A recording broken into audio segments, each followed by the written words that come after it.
Assalamualaikum warahmatullahi wabarakatuh. Wahai sahabatku semuanya. Pernah nggak kamu lihat pasangan yang kelihatannya serasi banget waktu pacaran atau ta'aruf? Tapi baru beberapa bulan nikah, sudah penuh drama, kok ribut terus? Bahkan sampai mikir, kok beda banget ya setelah nikah? Nah, bisa jadi bukan karena pasangannya, tapi karena kamu nggak kenal keluarganya. Karena ada hal penting yang sering banget dilupakan oleh orang yang mau nikah. Banyak orang fokus kenal calon pasangannya, tapi lupa untuk kenal lebih jauh sama keluarganya.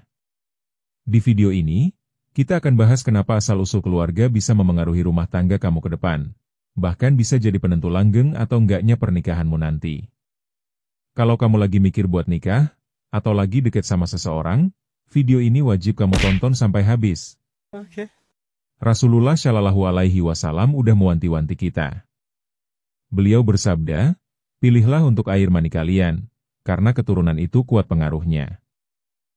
Artinya, keluarga calon itu punya pengaruh besar ke masa depan rumah tanggamu, bahkan ke anak-anakmu nanti, seperti karakternya, prinsip hidupnya, bahkan cara marah bisa ketularan dari keluarganya.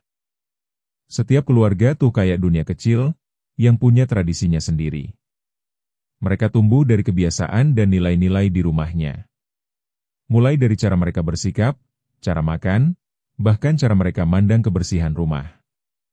Misalnya, kamu biasa banget hidup rapi dan bersih, tapi calon pasangan kamu terbiasa hidup seadanya. Ya bisa kaget banget pas udah nikah. Kamu kira ini semua masalahnya kecil? Tapi kalau setiap hari, ya jadi bahan ribut bisa meledak juga. Soal kamar mandi bau, jemuran di ruang tamu, atau piring kotor, bisa jadi sumber perang. Karena betapa kuatnya pengaruh lingkungan keluarga, para ahli pernah meneliti, ada keluarga yang suka berjudi, mencuri, merampok, ternyata sampai 7 generasi berikutnya banyak yang ngikutin. Jadi, bukan cuma harta aja yang diwariskan, tapi juga kebiasaan. Itulah kenapa mengenal lingkungan keluarga bukan sekadar formalitas, tapi langkah penting untuk masa depan rumah tangga kita. Bukan cuma kebiasaan, tapi juga luka masa lalu bisa terbawa ke pernikahan. Watak juga terbentuk dari masa kecil. Anak bungsu biasanya manja, anak sulung lebih mandiri. Ada juga yang jadi curigaan karena trauma keluarga. Misal, pernah lihat ayahnya kasar ke ibunya. Itu semua kebawa ke hubungan rumah tangga nanti. Trauma kayak gini nggak kelihatan, tapi efeknya panjang. Nah, yang harus kamu ingat, nggak ada pasangan yang sempurna.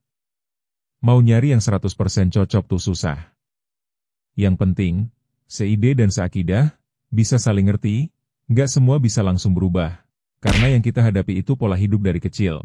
Tapi kalau kamu bisa belajar menerima dan menyesuaikan diri, itu yang bakal jadi pondasi kamu membentuk keluarga yang sakinah, mawaddah dan warohmah. Kalau pondasinya sudah sama, insya Allah masalah lain bisa diatasi. Tapi kalau udah beda dari dasarnya, apalagi soal prinsip hidup, itu berat banget. Nah, kalau yang satu ini, siap nggak kamu buat ninggalin ego pribadi dan mulai hidup bareng? Siap berkorban, beradaptasi, bahkan ngalah demi kebaikan keluarga? Karena nikah itu bukan soal resepsi, tapi soal kesiapan jadi versi terbaik dari dirimu. Nikah juga bukan cuma soal cinta, tapi juga soal siap hidup bareng, dengan segala kebiasaan dan luka masa lalu. Jadi sebelum kamu bilang, aku siap menikah, pastikan kamu juga siap mengenal keluarganya, menerima latar belakangnya, dan saling membentuk keluarga baru yang lebih baik dari sebelumnya. Kalau kamu punya pengalaman unik waktu kenalan sama keluarga calon, atau masih bingung soal pertimbangan menikah, tulis di komentar ya. Dan jangan lupa kasih usulan topik menarik lain yang pengen kamu bahas bareng kita. Wassalamualaikum warahmatullahi wabarakatuh.